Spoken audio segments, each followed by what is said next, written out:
Hello. We're here with James Toller. James is on the road. Where are you even at, James? I am sitting here right now, just pulled in about 45 minutes ago in Salt Lake City, Utah. Oh man, my audio has gotten really slow. Maybe it'll catch up. Or sorry, my video got really slow.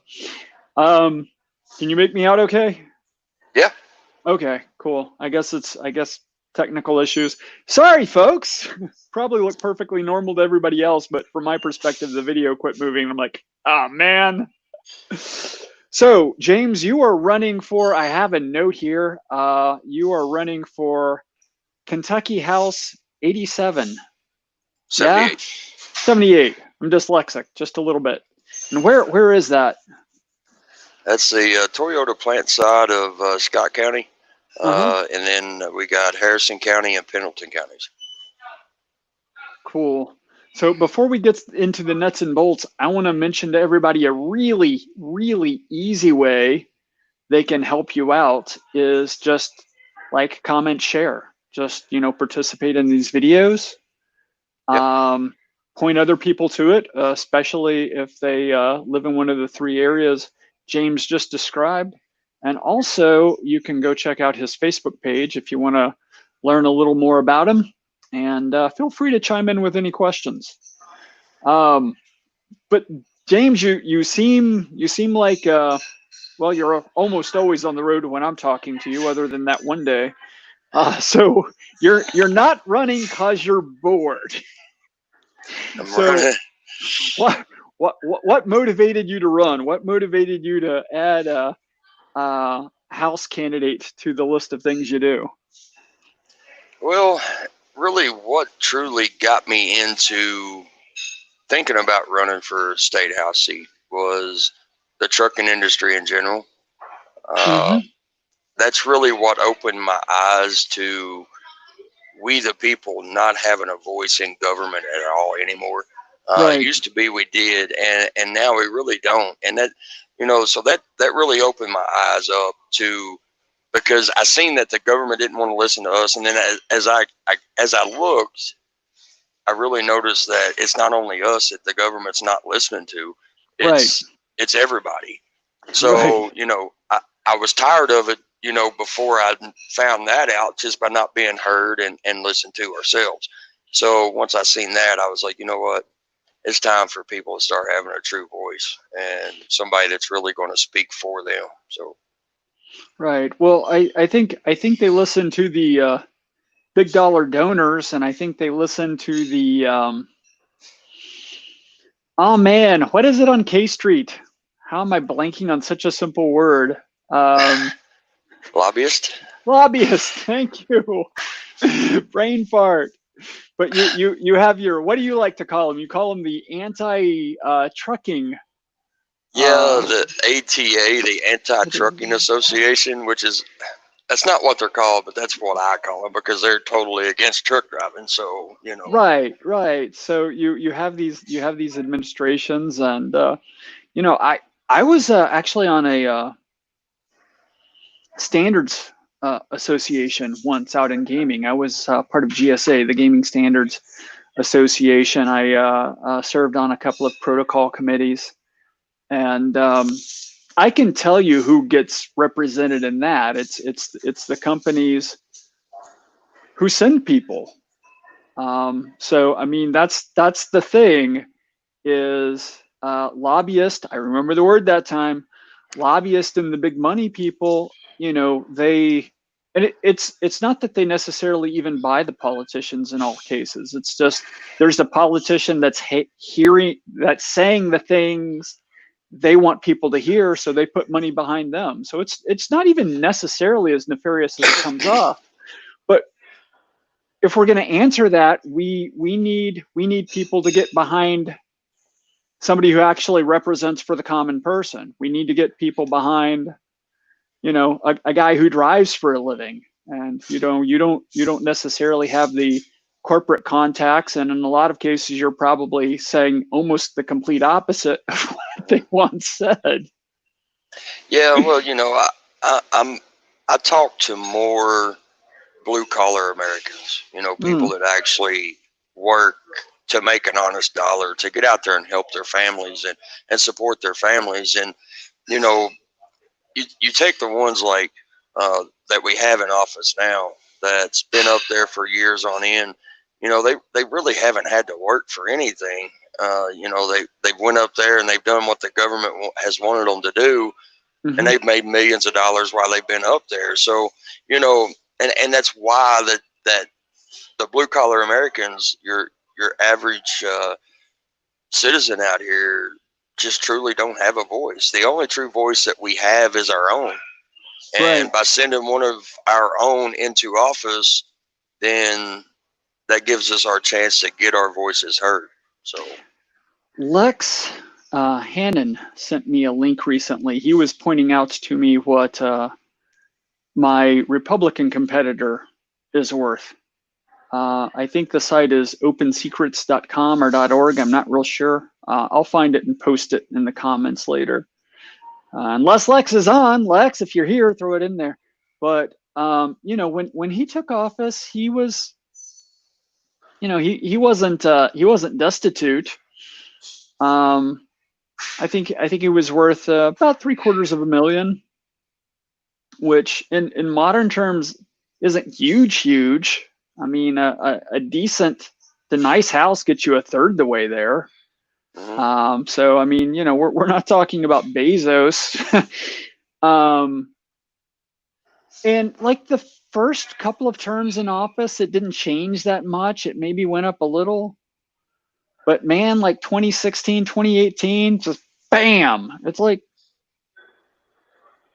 so I'm not even necessarily wanting to do a attack on my competitor. It's just real curious. So, whoever well, your representative is, go to Open Secrets and look up what they're worth. I think that's right. really informative.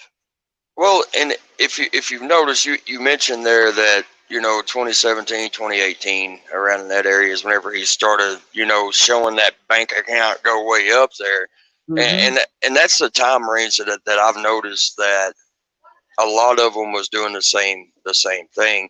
And if you really look at the blue collar industries out here now, uh, that's fussing and complaining and about the government overreach and things like that. That's about the year range that the lobbyist groups became really big as far as pushing for laws and over regulations against the working class people out here.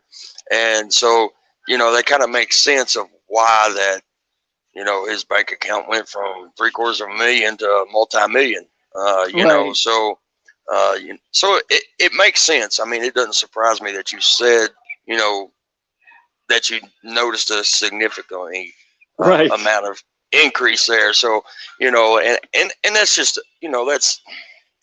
that's corporate greed. I mean, and that's all it is. The people that has these lobbyist groups are nothing but big corporations. Uh, you know that the small business owners, they really don't have a say. They don't have, if they would go to Washington and say, we would like to see this, well, they'd probably get laughed out of Washington because somebody behind that closed door is standing outside that closed door listening and say, yeah, that's not going to happen. Look what I got. Mm-hmm. And, and it's sad, that government's gotten that way. Well, you mentioned talking to your fellow blue collar worker quite a lot. Can you give us some specific stories? Some of the specific things you've heard? Well, there's a lot of things like, just for instance, I pick up at a lot of warehouses and deliver to a lot of warehouses. Mm-hmm. And I mean, I know that you and I, we've kind of agreed to kind of disagree or however you want to say it on this part, but we could still talk about it. Yeah. And a lot of them is talking about the autonomy coming in and just taking over. Right. And they're it's people that's been at the jobs, 15, 16 years that's looking for retirement, that's really getting to, because they may not be looking to be at their job in another 5 years because autonomy coming in and taking over. What are they going to lose out on? They could be losing out on a lot. Right. Absolutely. You know, and things like that. But now, you and I have talked quite a lot about autonomy on the road. I don't think we've talked about autonomy in warehouses. well, no, I'm just lot saying of ways, autonomy in general. You know that. You know that, but autonomy in warehouses actually has a longer history. It's a lot more controlled. In some ways, it's simpler. I mean, there's things that it's very easy to make machines do, and then things that are very complicated to make machines do, and it's not always obvious which is which until you get in the middle of implementing it. Right. You know, and it's just hard to actually go in and talk to these people, because, I mean, you could just tell they're just like really concerned about losing out on what could be a great retirement for them, and maybe miss out on a couple of years of that, because, you know, they're wanting to bring, you know, robotics in to replace the actual worker. And you know, whenever you start getting into that, and you take out so many jobs in the country, just because of that, you know, what's this country going to go to? Because, you know, again, yeah, it is different than autonomy on vehicles. You know, this is going to be taking out a lot of jobs, and I've got an actual thing done by Oxford University, a study done by Oxford University, and within all the jobs in this country, I believe, I don't have it in front of me, don't exactly quote me on this, but it's something like 70% of the jobs in this country will be lost to automation. And about the only one that doesn't, there's two occupations really that it states in there that not going to lose a lot, and that's RN. Was a nurse sneaking up on you? No, it's some kind of noise back there. I was hoping y'all can't hear it. It wasn't. But that's an RN and school teacher.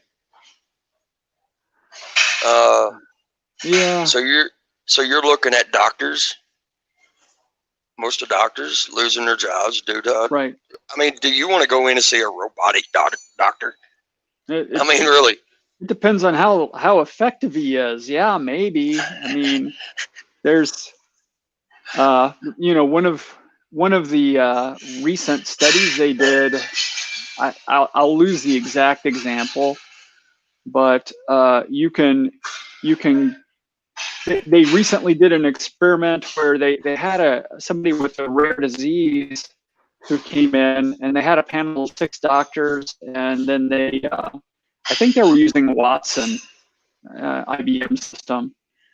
But basically, off of these 6 non-specific symptoms, the AI system came up with a diagnosis and gave like an 80% probability. It's like 80% probability it's this. And it was a disease that only one of the 6 doctors had ever even heard of. Now, on the flip side, bedside manner is going to be horrific.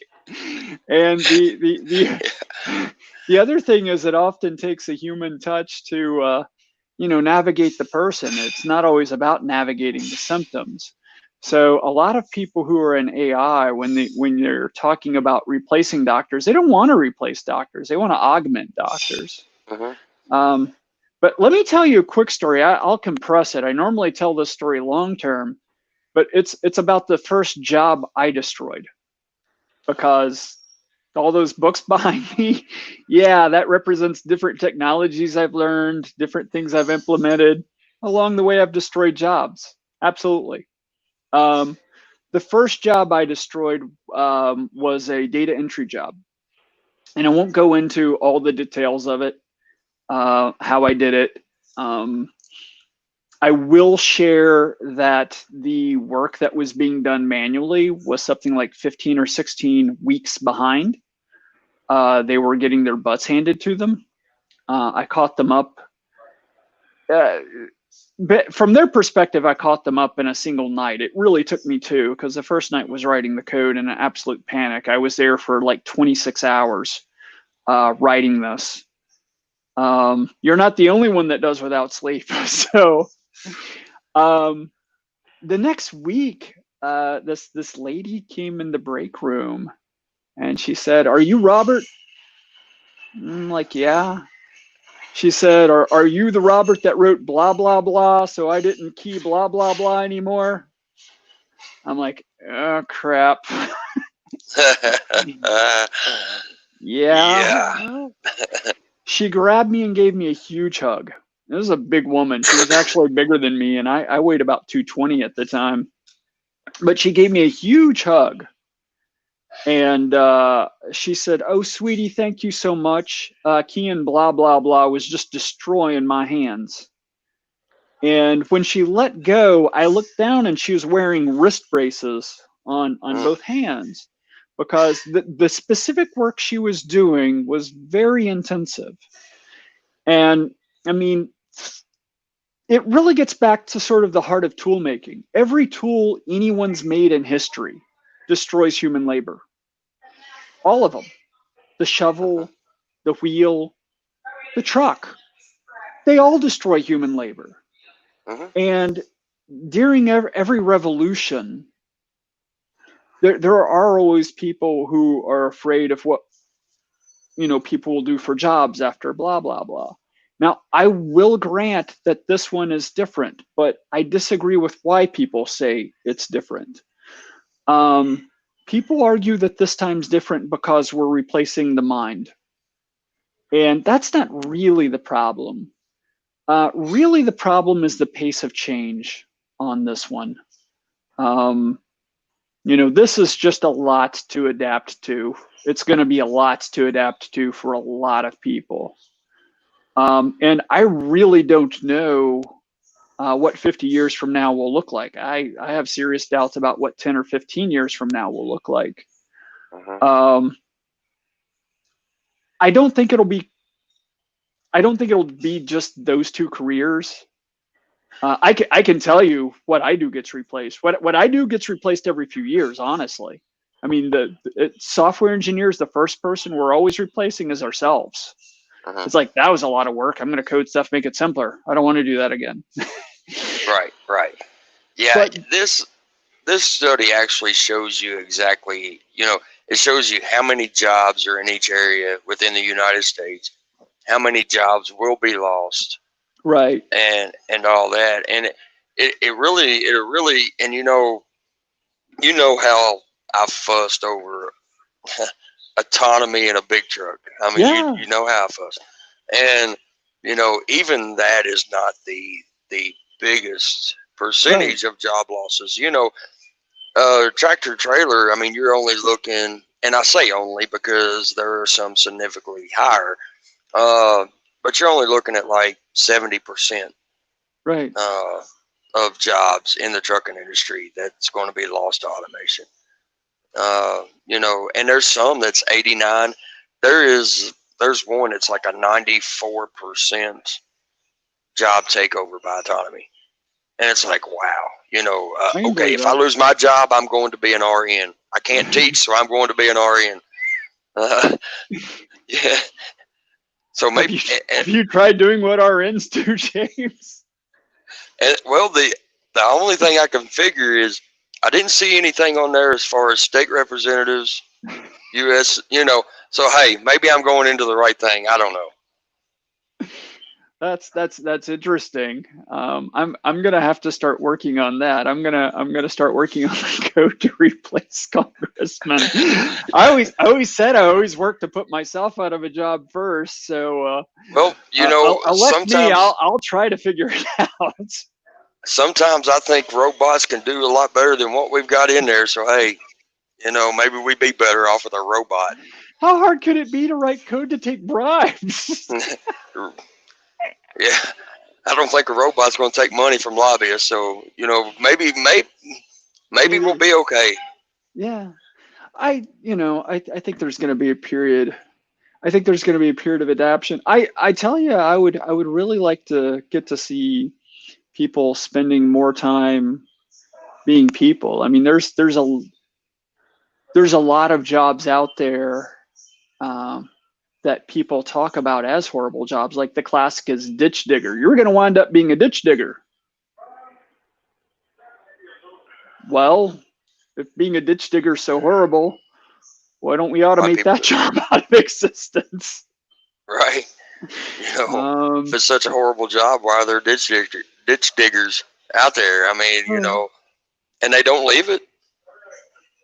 I mean, they keep doing it, so it must be a decent job. I mean, if it's not a decent job, it must pay good. I've dug ditches, but I've never actually met a professional ditch digger to know what they thought about it. Yeah. I don't know. I don't think I would want to dig a well. I think we can, replace Mitch with Brad and let Mitch be the well digger. Okay. I mean, that might be. Maybe he can dig far enough, and the ladder might break or something. I don't know. Well, he's always talking like he's buddy with the miners. Maybe he can mine for a coal. He probably don't even know what a lump of coal looks like. It's already a diamond when he sees it. Probably. Back in the day, like 15, 16 minutes ago, we were talking about your platform. Well, 15 or 16 minutes ago, I mean, it didn't even start off normal anyway, Right. I mean, so that's okay. That's okay. But speaking of platform, what do you want to know? Well, I want to talk about something I overheard you talking with Larry Sharp on. You were talking about getting rid of property tax, but then Larry started asking you some questions, and you talked about how to phase it in, like that first step on property tax. I think a lot of people would be excited about that. Tell us about that. Yeah, back whenever I decided to start running for the state house, I was talking. I met Jacob at the Capitol, and we just started talking. We was there for a rally whenever Clark, we actually Jacob went in to Clark. turn in our and we both went turned in our statement of candidacy at the same time, and so happened to be a rally that day at the Capitol, and we got talking, and I brought that up, and I said, but the only thing is, I really don't know if it comes to that we can't completely eliminate it. Really don't know where to go to with it as far as phasing it out. And Jacob really brought that idea up to me, and I was like, you know what, that's awesome, and I just kind of adopted it, So now we've got two candidates throwing the same idea out there, so that kind of helps too. We're on the same page. Right. So if we can't completely take it out, then maybe we can say, okay, well, you can't give us the whole thing, so let's give us a little bit, and then we can throw at them, after retirement age, after you retire, why can we not make it to where you don't have to pay property tax? Because you're on a fixed budget at that point in time. You shouldn't have to worry about if you're going to have the money at the end of the year to pay your property tax, or if you're going to lose your home. So we can help them out in that situation, and just say, you know what, after you retire, you no longer have property tax. You don't have to worry about losing your house. So I thought a much simpler solution. It wasn't as aggressive of a solution, but I thought a much simpler solution to helping businesses with COVID would be to simply say at the federal level that businesses who are keeping on employees who can't be productive due to COVID-19, whether it's the businesses shut down temporarily or for whatever reason, if a business is keeping someone paid, if a business is keeping someone on the payroll, and they're taking sick leave because they have COVID, or they're afraid they're going to get COVID, or they're helping a family member, whatever the reason, just not pay that business to not pay into federal taxes, because you have the normal money you take from the person. Now it does come out of the person's paycheck. That is the income tax that normally goes to the federal. And then you have Social Security, Medicare, Medicaid, which is 7.5%. And then you have what the company matches, which is another 7.5%. So if you told the company that they could take all that tax money and just kind of roll it back into their payroll account, right, as opposed to sending it into taxes, then all these companies who are trying to do the right thing would have about 30% more longevity in being able to do so. Now, what a lot of people don't like about that is it's not enough. But what I really like about it is it's precisely where it needs to be. And there's no delay. It's just instant. And what you would have to do is you'd have to audit after the fact. Well, spot check, which you already do. Right. The thing is, they may say that that's not enough, but it's more than what they had. It's considerably more than what they would have had to help reopen their business, right, and maybe help make up for some lost income that they would have had. Right. So it's definitely more than what they had. It may not be enough to recover everything, but at least it's a help. Now, COVID impacted truckers really seriously. Since we've gone off the topic of your platform anyway, I want to talk about this because they were shutting down rest areas. Oh, some states. Yeah. And they're still shutting them down. Now, I don't know if all of our viewers are aware of this, but every now and then truckers go pee-pee potty. Yes, we do. Yes, we do. Yeah, but that's right. And even at the beginning of it, there were truck stops. We'd stop at a truck stop or something like that, and we go in and go to the restroom. Well, guess what? The restrooms were closed. And what are they going to do after this COVID-19 stuff's over with, and they go outside in their parking lot and it just smells like urine? Yeah. I mean, and they're going to fuss at us for doing it. Well, you should have never had your restroom closed to begin with. Right. And showers, same way. They had showers.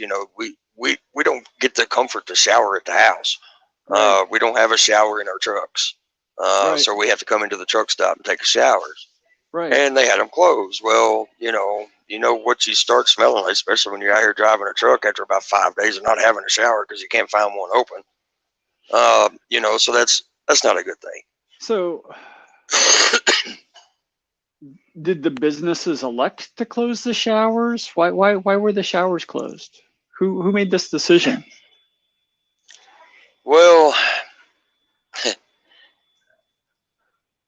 I think the businesses did, but they would put you can show up at the same business twice, like one day and then come in the next day, and there would be different excuse notes on the doors of why all the stuff was closed down.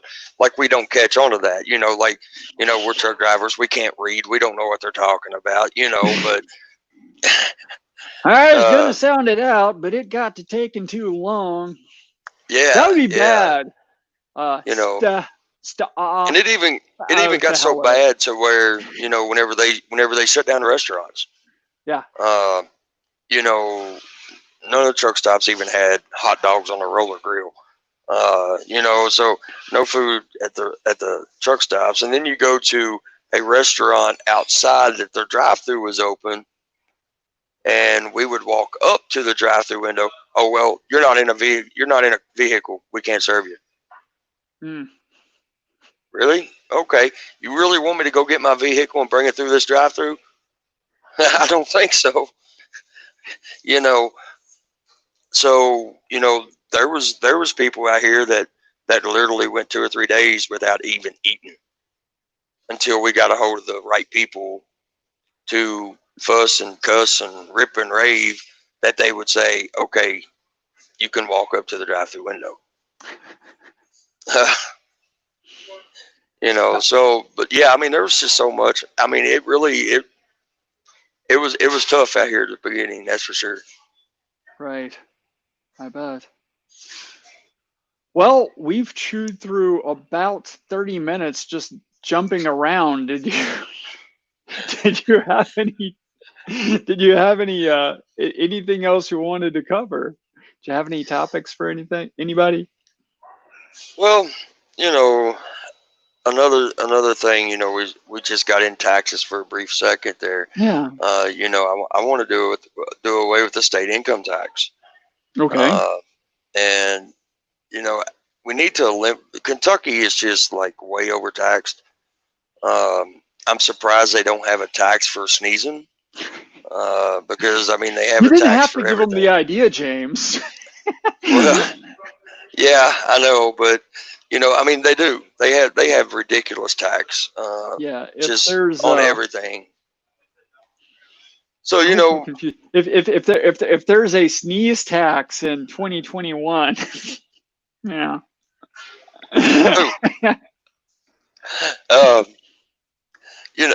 No, not in 2021, because I'll make sure I've read all kinds of crap in the office. James will filibuster it, and I have faith in him on that. Yeah, I don't think the Kentucky State House has ever seen a Rand Paul 40-hour filibuster, but by golly, we'll put it in there. So, how much does Kentucky take in income tax? Have you looked?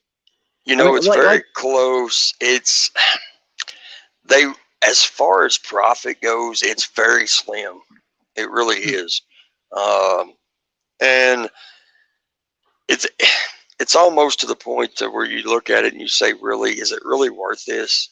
Is it really worth putting people through this and all that? It's really not. Right. I mean, we can do away with that and make a lot more money on sports betting and casinos than what we can in income tax.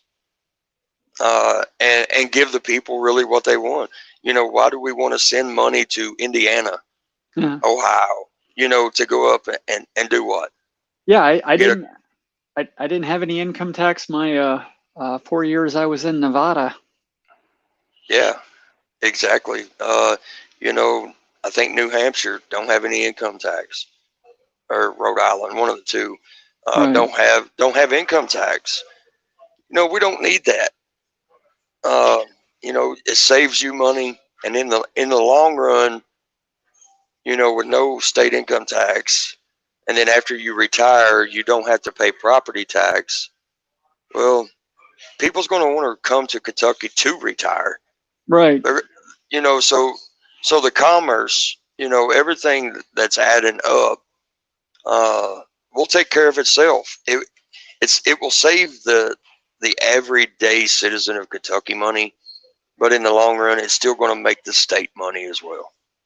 So how do you feel about like sales tax versus income tax?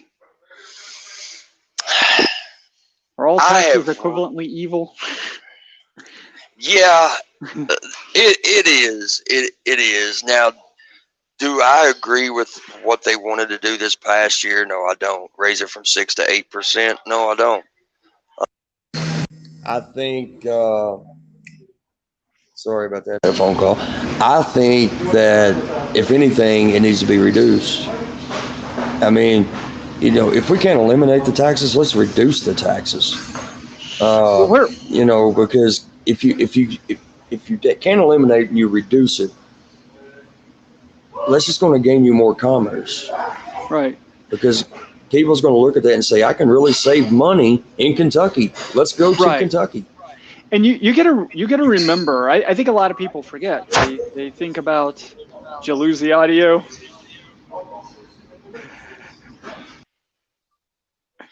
I might be able to. Can you hear me?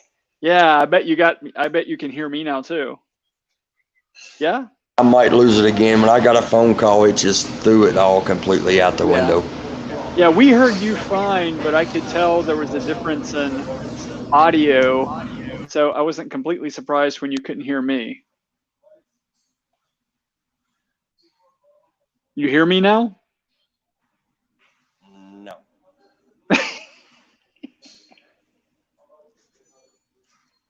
I think the government made this. Yeah. I think the government made my headset. Well, it's like I think maybe the headset is like the gas containers, the new gas containers. That's a non-spill headset, James. No audio will be leaked from that headset. Is that like the Bill O'Reilly no spin zone or something? No. I think we should probably give up, James. I think this is probably going to be annoying to people. And the bad thing is, people knew I was going to be on here. I told them, I just do not call. Oh my God. You forgot to tell somebody. They have to call.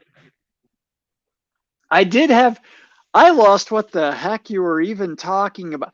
Oh yeah, the idea of lower taxes attracting industry.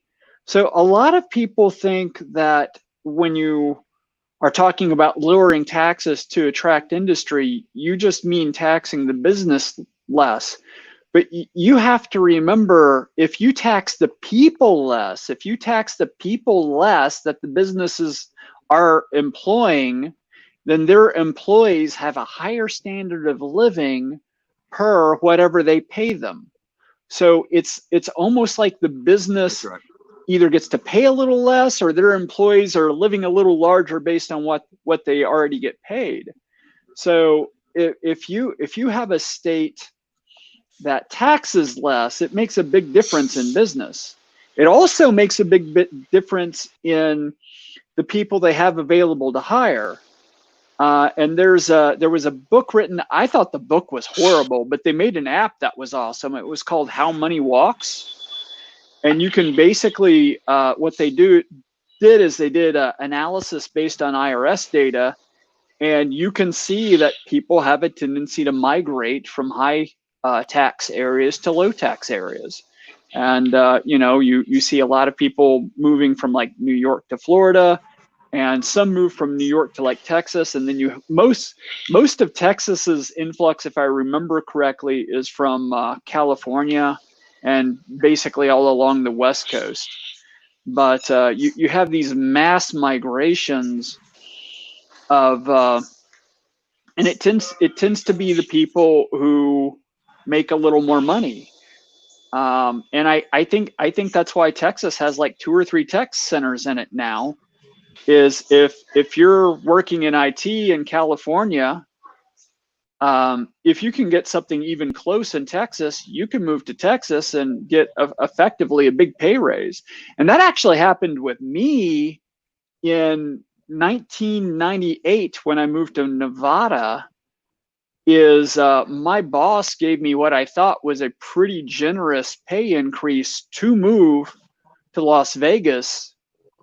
And I did the math, and I actually got more of a bump in income from reduced taxes than I did from his generous raise. I think I got like a 12% raise to move out there. But I ended up doing better than that from taxes because I was living in Louisville, and you had like the 2 different local taxes, and I forget how it all added up, but it was a big difference. Oh, you're going to show off your capital? Okay. James wants me to show off my capital. If he's going to show off his capital, I have to show off my capital. Well, I figured since my headset's not working, I can at least let you guys look at something while I try to hear you. There we go. This really is my shelf of books, by the way. It's just that's a green screen. My books are over there. And the reason I bother with that is twofold. Number one, I need the green screen for some things, and it is a pain to set up and tear down.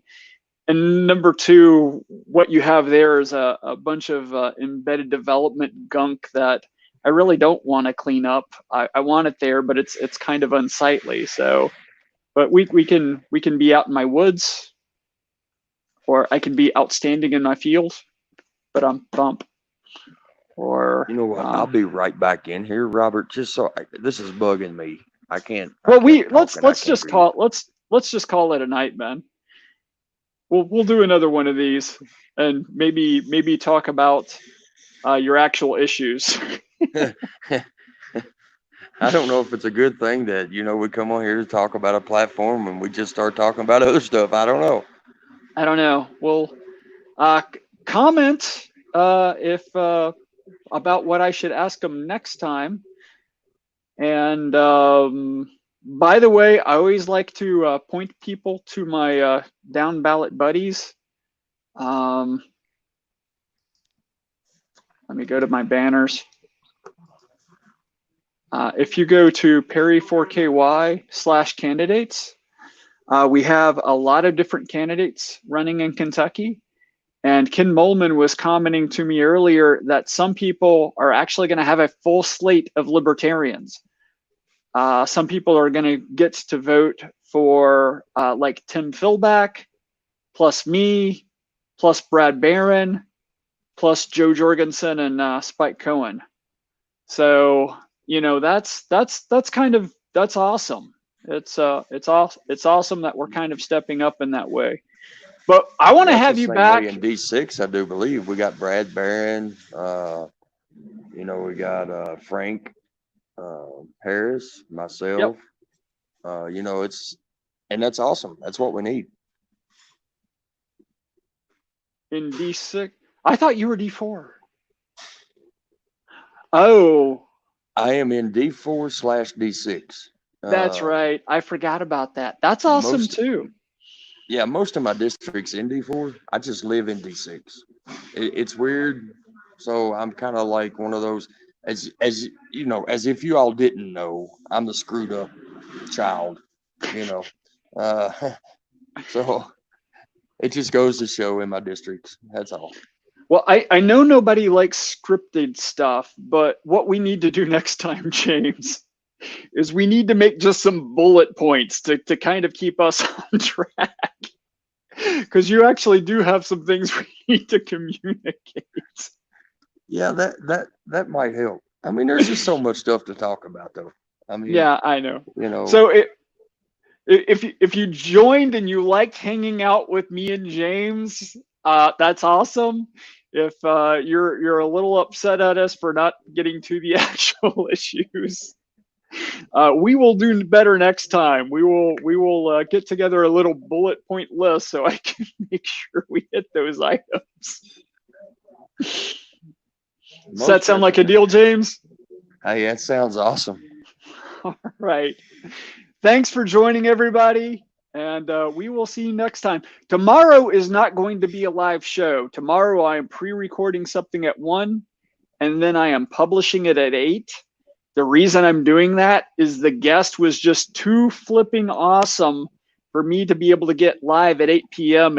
unless I waited till July. And I didn't want to wait till July because he's got too much awesome stuff to say. So tune in tomorrow at 8. It's going to be awesome. If it's not awesome, I'm going to be really, really sad, but it's going to be awesome. I promise. So check out the video tomorrow. Won't be live, but it's the best I could do. See you then. Have a good evening.